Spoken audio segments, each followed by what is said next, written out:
30 రోజులు తెల్లవారుజామున నదీ స్నానం చేసిన ఫలితం కానీ, 30 రోజులు తెల్లవారుజామున చన్నీటితో స్నానం చేసిన ఫలితం కానీ మీకు కలగాలంటే కార్తీక మాసంలో మొట్టమొదటి రోజు అంటే పాడ్యమి రోజు, కార్తీక పౌర్ణమి రోజు, కార్తీక మాసంలో ఆఖరి రోజు అంటే అమావాస్య రోజు, ఈ 3 రోజుల్లో తెల్లవారుజామున నదీ స్నానం చేయండి, లేదా ఇంట్లో అయినా సరే చన్నీళ్లతో స్నానం చేయండి.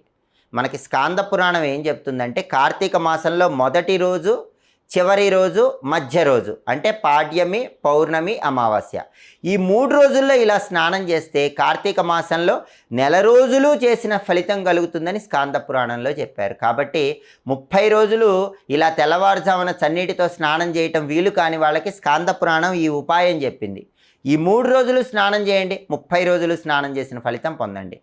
అలాగే కార్తీక మాసంలో అందరూ కూడా సాయంకాలం పూట శివాలయ ప్రాంగణంలో విష్ణుమూర్తి